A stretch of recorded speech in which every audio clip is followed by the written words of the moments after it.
Hello, in this file we're going to talk about how to take your KML file that you probably developed in Google Earth. It's an actually Google Earth path, and we're gonna move it into a data structure that can be used within our Zeus simulation. It's relatively easily. All you have to do is call uh, um, our functions. The first one is called Zeus route KML route parser. Okay, that makes sense. We're trying to parse a KML file and we're going to make it into a Zeus route. I have it here in the console. I'm going to save the return value, which is a data frame, into a variable called R for route.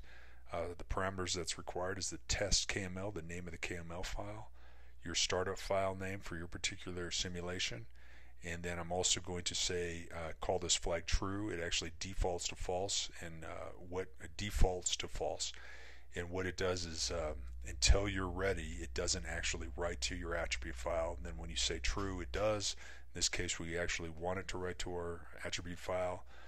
Right now, our attribute file is simply one entity, and what we're trying to do is kind of set the seed for where our UID is going to be. In this case, it's 0. It's the first entity on the file. And then we'll go down here back to our console and we'll actually run it.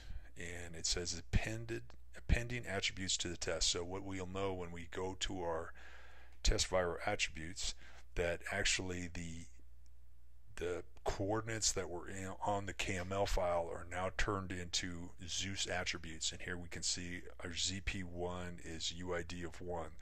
And it'll go through a sequence. The actual latitude, longitudes of the points that come out of the KML file are now converted into attribute files. Now at the very bottom, you can see that we actually have a route that's called test. Not a very clever name, but test UD. It has the UD of 12. All these are unique identifiers, so there should be no UD the same. And this is a list of all the points that were instantiated in the attribute file up here earlier. That was all done automatically through that one function. The next function we would call is called Zeus route AT generator. So Zeus needs, in this case, it needs routes to be generated into activity tables. And so that's an easy thing to do in this function. Essentially, we take the name, whatever the name is of the AT or the file that you want to name it, and then it'll also take the data frame that we created in the previous function, which is saved to the variable R. And in here, we're saying that we don't want it just to write out to the standard file. That's what it defaults to.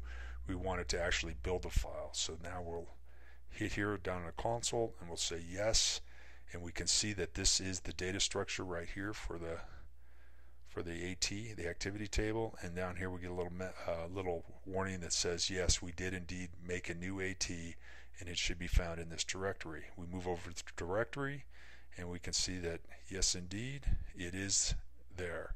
So right with this data structure, you can start sending, for instance, this Hilo1, the first attribute, the first entity identified.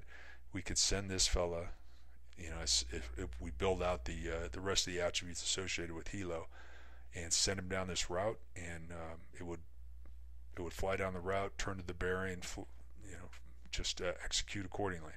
So I'll talk a little bit more about the actual decision table later.